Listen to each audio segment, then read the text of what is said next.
Hi, my name is Priya Elangovan, and I am the manager of program operations at All In Together. For anyone who's new to All In Together's programming, All In Together encourages, equips, educates, and empowers voting age women to participate fully in America's civic and political life. And as part of our partnership with Participant and the Good Trouble Impact campaign, today we had the incredible opportunity to talk to some of the women behind both the film and the film's impact campaign. And the film we're discussing is John Lewis, Good Trouble. And so the film delves into the work of Congressman John Lewis, an American civil rights hero, and really focuses on a lot of the work that he's done in the voting rights movement, as well as his work in Congress. And in that spirit, the film's impact campaign is focused on combating voter suppression across the United States and expanding access to the ballot. And so before we begin, I would like to introduce our panelists. And so I will start with Laura. Laura is a producer and a media executive who has produced scripted and unscripted series and documentaries, including this one. And she's currently the Chief Creative Officer and Co-President of Content Production at Blue Ant Media. And I'm just going to go in the order I can see you on my screen. So Melinda Arons is the Senior Vice President for Social Impact at Participant, and she's instrumental in building campaigns that support the company's social impact strategy and address the most important issues of our time. She's also worked at ABC News and Fox and Facebook and Hillary Clinton's 2016 campaign, and she's also an All In Together board member. And Erika Alexander is another one of the film's producers. She's a beloved film and television actress, as well as an activist, an entrepreneur, a producer, and a director. Through her work as a co-founder of Color Farm Media and a board member of Vote Run Lead, Erika is really focused on bringing diverse representation to media, politics, and technology. So I want to start with a question about the film. And so one of the things that really stood out to me as I was watching the film is how many of the women who were interviewed about the film, how many of the people who were interviewed about the film and about Congressman Lewis's legacy are women, representatives, Ayanna Pressley and Alexandria Ocasio-Cortez and Stacey Abrams. And so I'm curious as to why so many women were chosen to be interviewed, and what unique ways do you see women carrying on the congressman's legacy? Erika, do you want to take that? I'll take it, and Laura will take it a little bit too. You know what I have to say? Because women rule. That's why I love, because women rule. They're taking over Congress in a way. But the truth is, I campaigned in Georgia with Congressman Lewis, with Stacey Abrams and Ayanna Pressley in 2016. So I came to know him through a set of really stellar women that at that time had not had their names in the national way that they do now, but they've come to the fore. And I believe that because Dawn Porter is a woman of great stature and Laura Michalchyshyn, her producing partner, are both very strong women inside of documentary world and storytelling, that was going to be a natural. But I just have a sense that it's also showing the changing of the guard. Laura, I'm sure will add more. Erika's exactly right. Priya, I think also it was January of 2019, and there was such excitement because of this new, and they're called the Squad, and among, Speaker Pelosi and the Black Caucus, these amazing Congress people that were coming in a record number, women of color, diverse women, that it wasn't even a conversation. We were just like, we want to get them all. We want to get all of these women leaders who are coming into power, and a long time coming, I would say. We waited a long time. So it was a natural, and Dawn, to Erika's point, also is, she's an activist filmmaker, but she's also a feminist, and she's, really, really always giving voice to subjects and people who have not always had their voices heard.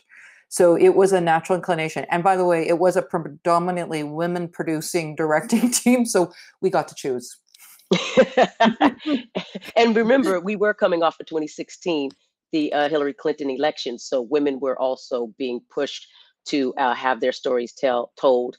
And Melinda knows a little something about that because, of course, she worked on it. So it was a woman sort of vibe, definitely out there. Gotcha. Yeah, I actually have kind of a follow-up to that. Given that the film was really led by women on the production side and the directing side, how do you think that the film was kind of made differently given that the perspective is really told from a woman, it was really told from a woman's perspective compared to having a man tell a man's story. Well, I think, it's interesting you're asking this, because I don't think any of us sat and thought about that. It was a natural methodology. Dawn has always, she's interested in telling stories of heroes. She's told stories around abortion rights and the lack thereof in the South through Trapped, Gideon's Army. She's My Brother's Keeper. She's told lots of stories about very strong and powerful men and women and people who also need their voices heard.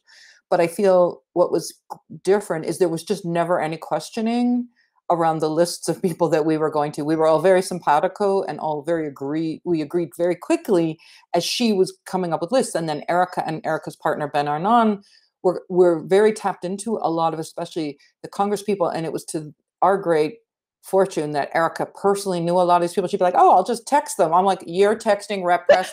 Awesome. Laura's funny. Text them. So it was. I think also the lens for Dawn is always not the brightest, shiniest star in the room. She wants the most thoughtful. She wants the person who has more to say. She gives them, I've worked with her on 2 big projects. She also believes in letting people speak. So what's great is Dawn is a very, obviously an incredible interviewer, but she spends time with her subjects and lets the camera roll and doesn't stop or interrupt them. And I sometimes think it's in those moments of quiet, contemplative answers where some of our best moments in the film came through, both with the congressman, his answers and commentary, and also our subjects. But it is very empowering. And we also tried as much as possible. Again, it's a natural, but we had many women, as supervising producer, Summer Damon. We have a lot of women around us, and it's just, they're excellent. I have nothing else to say, but they're just really the top of their fields. We have journalist Lauren Capps. We have great people around us. Our editor was a woman.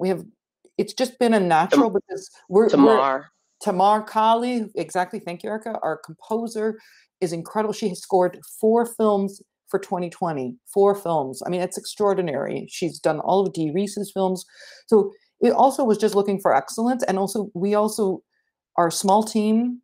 We do not, suffer fools. We don't have time for drama. No drama, mama, I say. And we make it really very careful decision around bringing collaborators on board. And every single person who contributed this film and this documentary, and from the beginning right to now, getting it out to the world, it's a true collaboration. Awesome. Thank you. Melinda, I want to turn a little bit to the film's impact campaign. So many of our organizers and the women that we work with across the US are really focused on voter registration and voter engagement for this year, definitely more than in past years that, I think we've been working with a lot of them. And so can you talk a little bit about the impact campaign and the voter registration pieces and how people can get involved with the work? Yeah, of course. So I think when we always start at Participant when we are trying to put together a really effective impact campaign, we always start with the film and piece of content. And so the gift that we were given here from Erika and Laura and Dawn was an incredible film that I don't think any of us could have predicted the moment that we would be in when they were making it. But it truly is a message that is so needed and a story that really needs to be told at this exact moment. And so if you look at the film, obviously it does a beautiful job of just really making you feel like Congressman Lewis and what he's all about since the day he was born. But what it also does so well is that it really brings the issue of modern day voter suppression and his lifelong commitment to access to the ballot box into the present.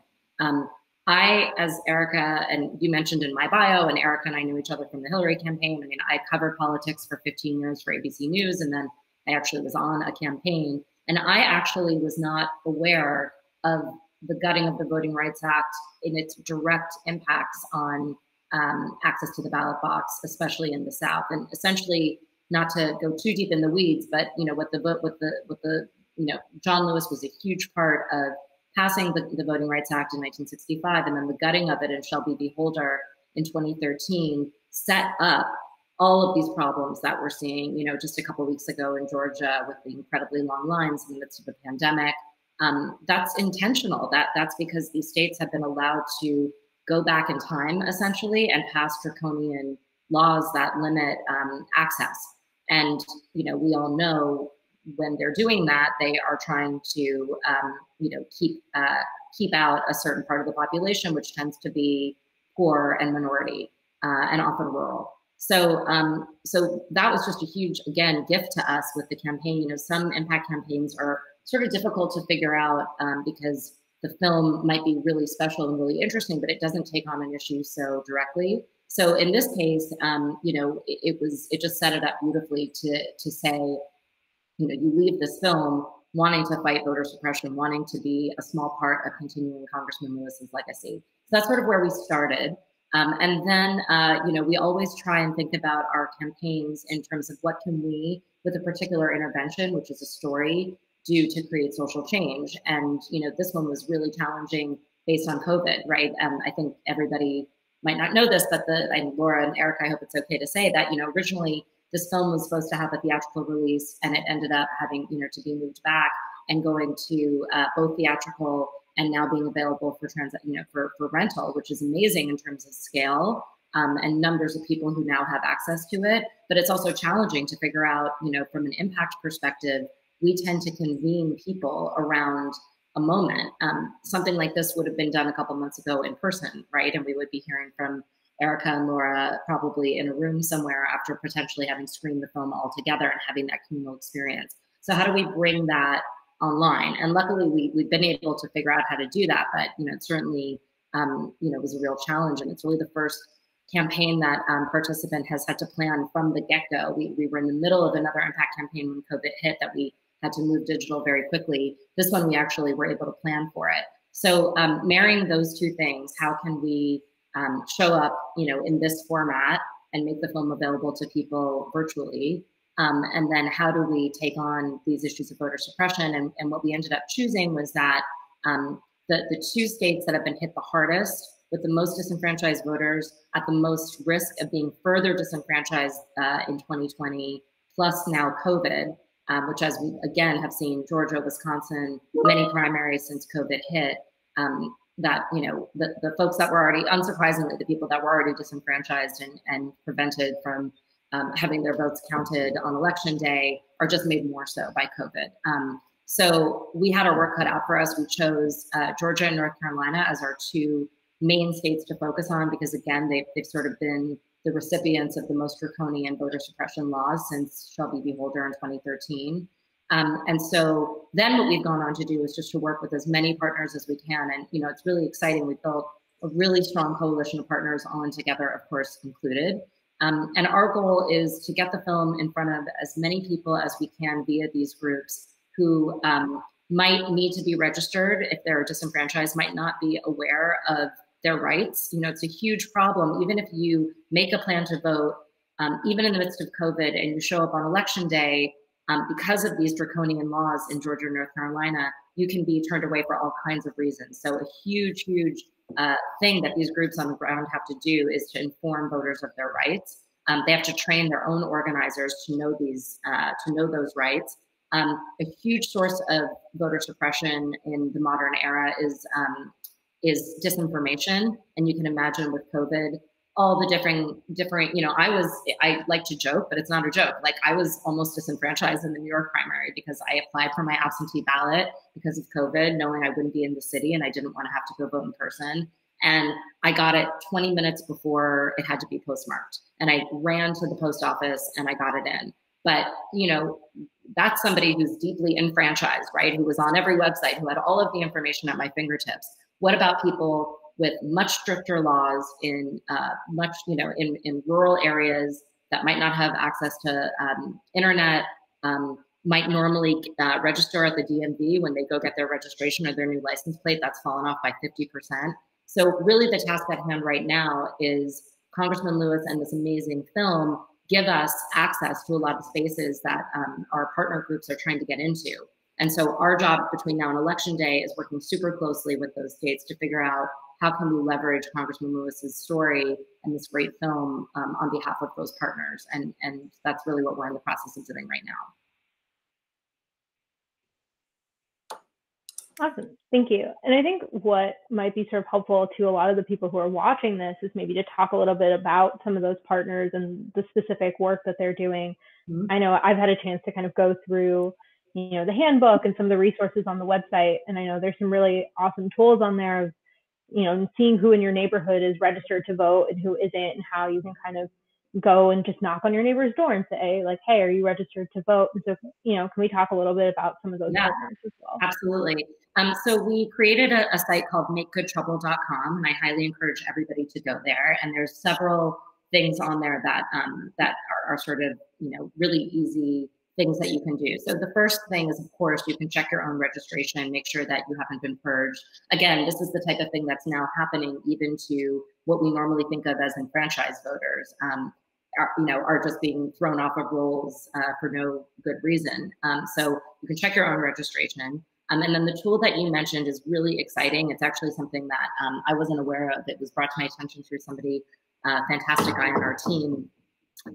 It's the sort of site that it takes you to is register to vote, but this is all on the site if you scroll down. And what it allows you to do is mail registration forms to unregistered voters. So you can look up, it's all anonymized data. So it's not like you're going like, oh, Sally Jones at 4 Oak Street isn't registered. That's bad, I'm gonna send her a ballot. Instead, it's all just aggregated data. It shows who in what areas, whether it's your own neighborhood, whether it's a swing state, whether it's one of our 2 states that I mentioned, North Carolina and Georgia. And for $1.50 per ballot, not ballot, I should say, per registration form, you can send a registration form so that it just shows up at that person's house. And of course, the hope is, and it's been shown, the data has shown that when these things show up at people's houses, they do it. They register and they make a plan to vote. So that's a really cool tool that we're excited about. I've done it a million times. Like I'll be bored on a call and I'll just go like send a couple of ballots because it's cheap and easy to do, and that's on our site. And then another great tool is called the Good Trouble Handbook. And this is a downloadable tool you can share with anybody. And it's beautifully designed. It's sort of designed with the key art from the film, and it really brings Congressman Lewis's legacy to life in, again, modern day. Kind of teaches you about the language of modern day voter suppression, what shall be beholder is, so you know how to talk about it, what local grassroots groups you can get involved with to help register and turn out disenfranchised voters, either in your own neighborhood or, again, in some of these states where these laws have been passed. So if you go to makegoodtrouble.com, there's all kinds of really great stuff that you can do to either, if you're kind of, quote unquote, enfranchised, you're set, you're registered, you have a plan to vote, it can help you do that on behalf of others, or it can, help connect you with the groups that are doing that directly on the ground so that you can donate or volunteer with those groups. Great, thank you for kind of giving that overview. I'm going to pivot just a little bit. I think, Erika, and as I mentioned in your intro, you work with a lot of organizations that focus on increasing diversity. And I think there's still been a lot of focus in recent years about getting more women into the media industry and the entertainment industry. And so, having 3 women who are in that industry here, and I guess I'm curious to know from your perspective, like, how can we increase more diversity in both gender and racial and all those different levels in media, and kind of how you see media and politics also intersecting, because obviously this is a very political film, and how increasing diversity in media can also influence potentially increasing diversity in politics. Sure. Well, I think representation matters. And if you see something, you end up usually curious about it. And if you see somebody who looks like you doing it, you feel more encouraged and confident that you can achieve it. So I grew up in Hollywood, and as a Black woman, I was very excited to be working alongside Dawn, and she's a very talented, strong Black woman. She wasn't afraid to share her expertise and guide us. She and Laura knew that we were a young filmmaking team into a very difficult process. That result is, of course, this film, but we got a chance to see them doing it. And I got a chance to see her work alongside and helm the film. I think that it's so important how we intentionally try to seed those conversations and know that narrative is intentional. We think about a lot of things, but racism is about power. And so if white people have created a system of laws and policies and financial networks and visual narratives to control and oppress African Americans, and it's a very efficient system that has worked for hundreds of years, you see that it prevents us from creating wealth and health and prosperity for the greater wellness of the entire nation. So the only way to destroy that core is to bring about systemic change in a democracy, and it's by voting, what Melinda's talking about, up and down the ballot, especially local, because all politics are local. So I really am glad that there are people who consciously hire people of color, consciously hire disabled people, consciously hire trans, gay, consciously make their lives and their workplace look like the world around them. You get a richer performance from that type of environment. People feel very, I think, inside of the world. And more importantly, you also don't know how many minds are looking at it and saying, oh, I could do that. And they're very influenced by it. I know the character I played, Maxine Shaw. People come up to me to this day talking about they saw it when they were young, and it pushed them to go into politics or leadership roles, C-suites. The people who say that are Stacey Abrams, Ayanna Pressley, Marilyn Mosby, the mayor of New York, de Blasio, and his wife said the same thing. I couldn't believe it, but they put it on tape for me so that I could remember it. They were very serious. So I believe that representation matters. Yeah, I think Melinda and Laura, I'd also love to have you chime in on this kind of question of media and politics and just like how we can grow kind of women's representation in both of these spheres as well. Yeah, I have a lot to say, and I 100% agree with what Erika says. It's a summer of racial reckoning.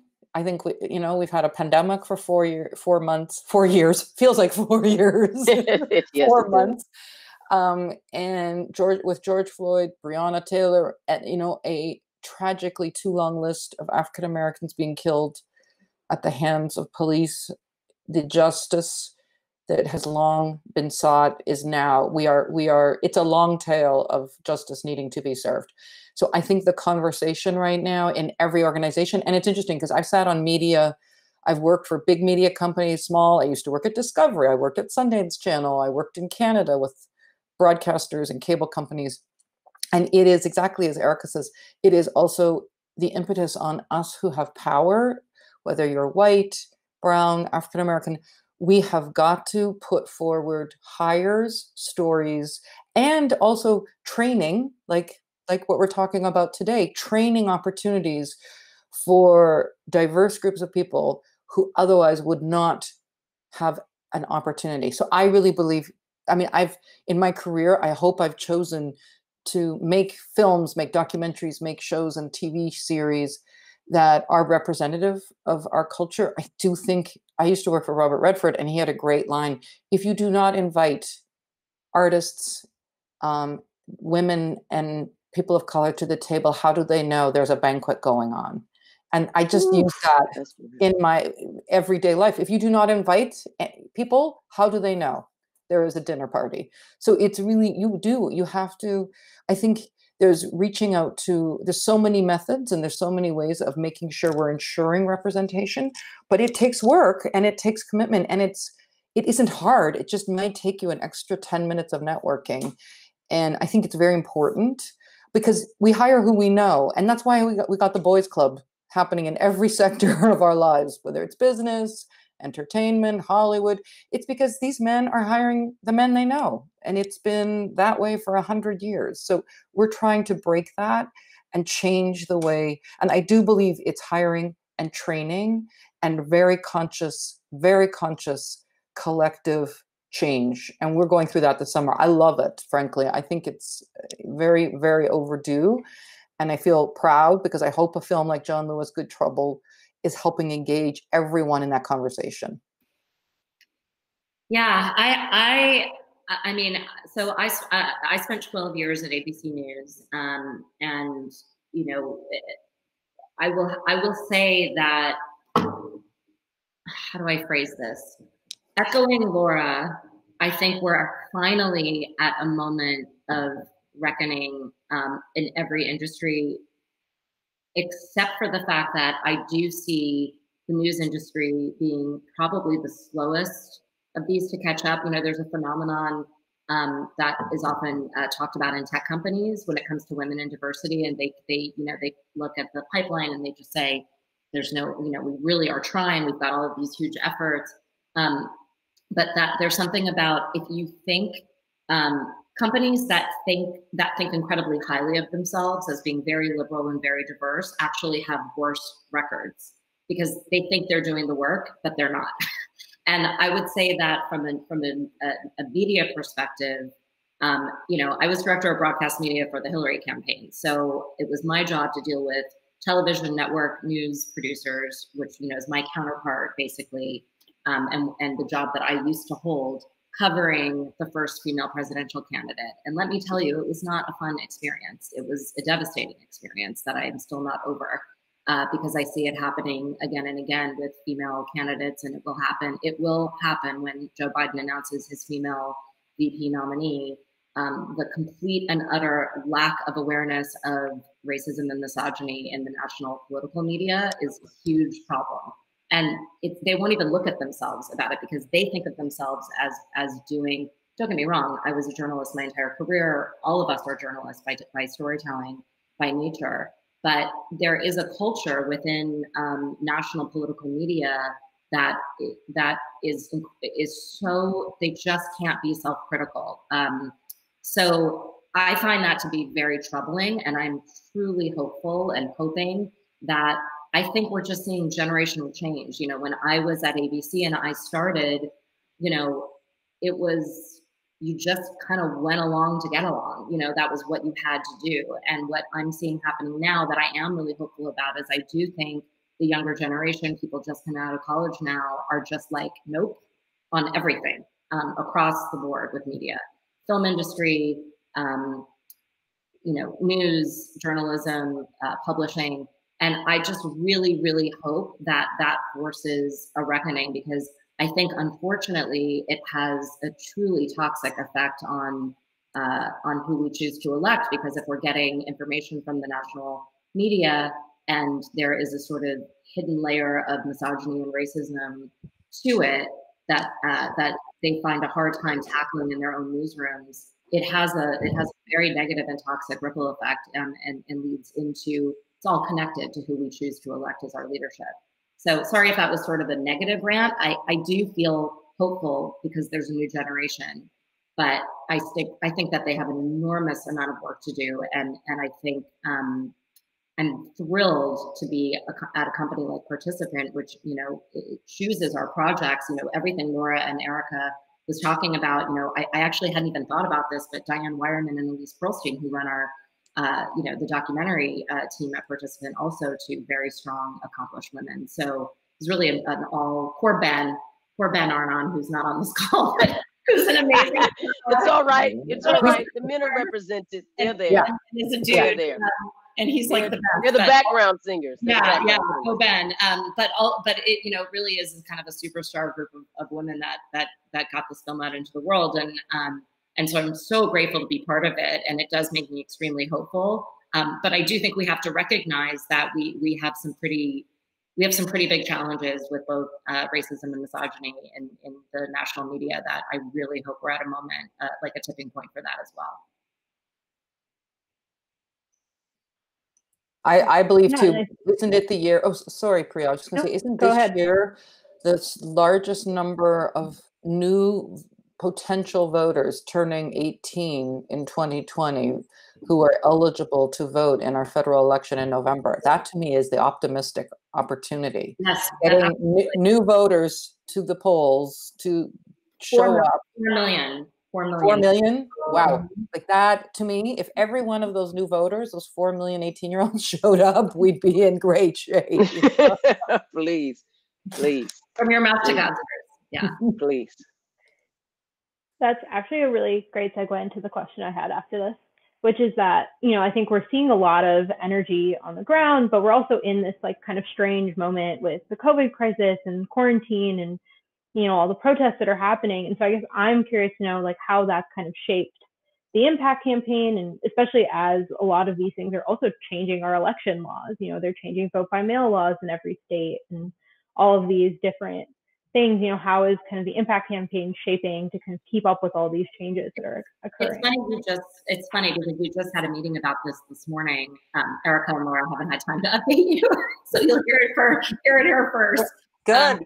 Where, now that the film is out there and available, and there's always a lot of energy that goes into the opening of the film, which is benefits our partners hugely, but it also takes up a lot of time and energy. And so this kind of pivot moment, we were just talking about sort of doing a new, almost like a re-check-in with all of our groups that we're working with, because as you guys know, in every state, all of these rules are changing. So for example, this morning we had a great call with the Atlanta Hawks, which are pivoting.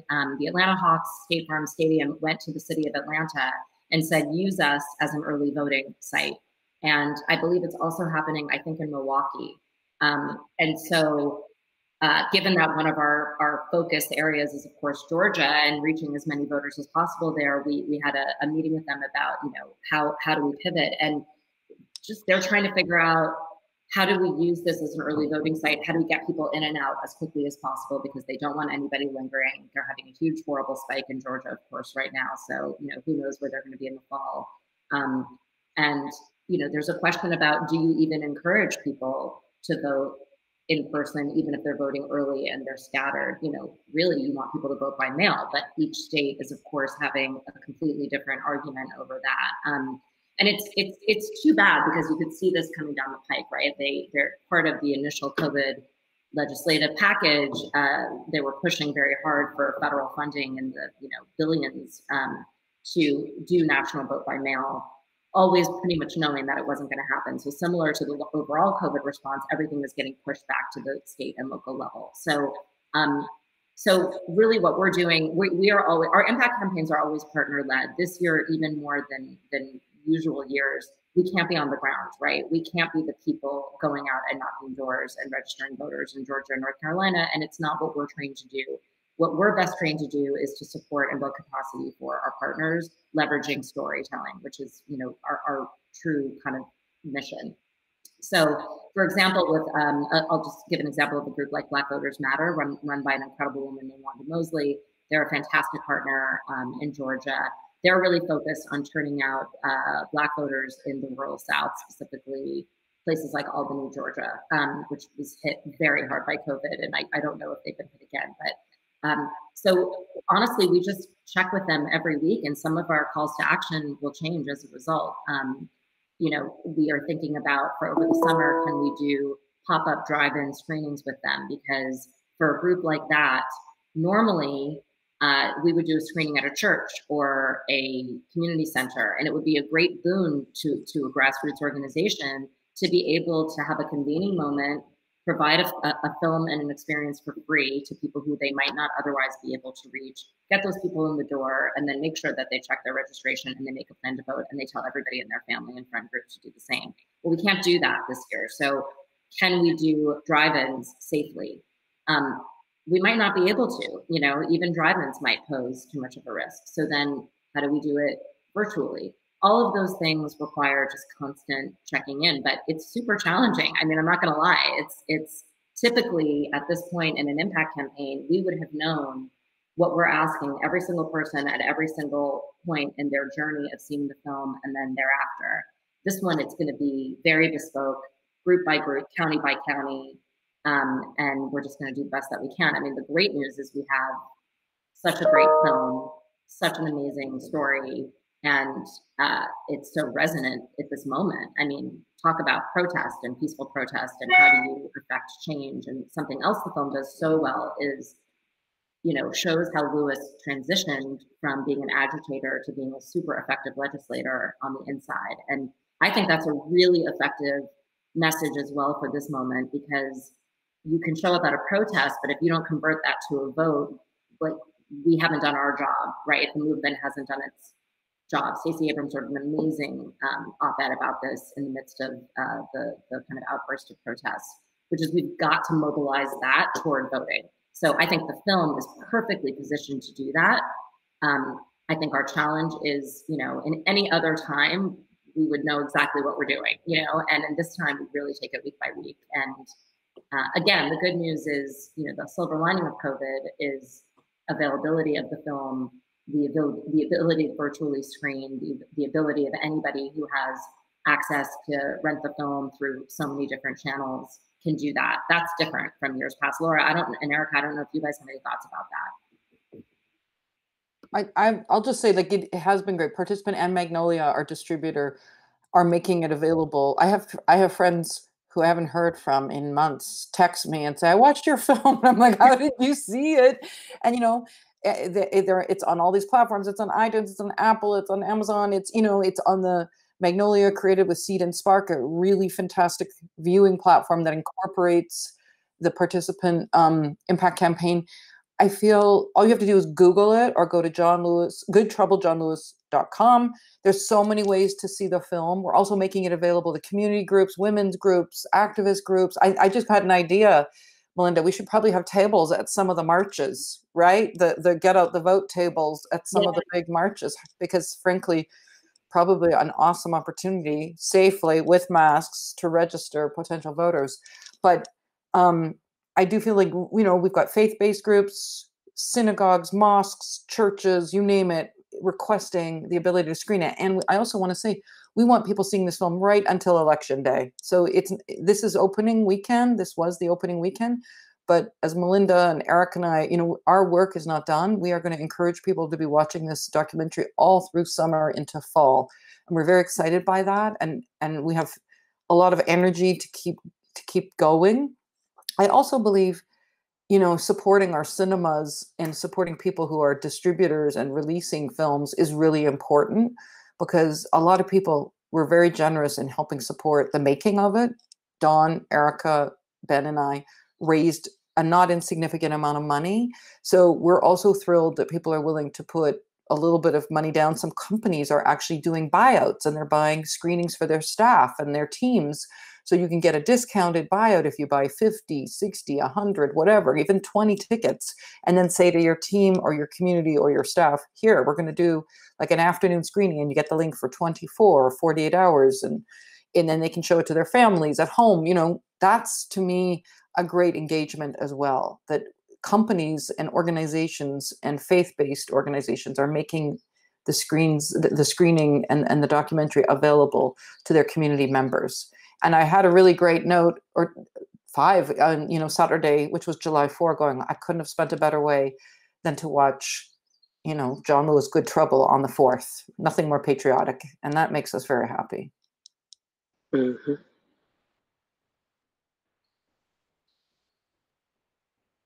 Okay.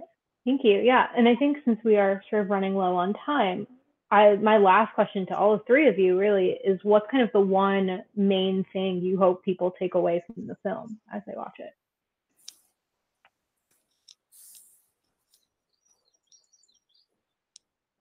Well, I'll say something. I think that that at a time where they could just pacify us by playing our anthems at games, and that's the, you know, lift every voice and sing thing, or recognizing Juneteenth, you know, even though we all like red velvet cake and strawberry soda. We got to break the will, like they talked about in Game of Thrones, the Khaleesi, and really get out to stop the White Walker zombies that seek to destroy us all. They seek to destroy us all. So if they take anything from this film, it is the John Lewis playbook and the blueprint on voting. There's a new generation out there, and they're going to have to protect that right. It's their leg of the race. And since he talks about, if you see something wrong and not fair, you got to stand up and do something to get into good trouble. Hopefully they know what that means. Good trouble. And the act of is an act of living example of courage and faith through right action. So I'm hoping that through his story as a sharecropper and a young man who strategically Dawn likes to talk about how he was a strategic genius and put himself in the line of fire physically. But frankly, we don't talk much about how strategic and intellectual they approached it, whether it was him, Martin Luther King, and many of those people worked together. That's how it's going to have to be approached from this end too. But essentially, the vote is key.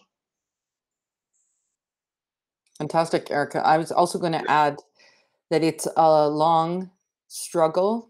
We need to keep our strength and not give up. If there are, you know, moments of, let's just say, challenge or moments when you don't necessarily win all the time, that we're in this for the long haul. I think Congressman Lewis has taught me at least that this is a lifelong dedication. It doesn't happen overnight.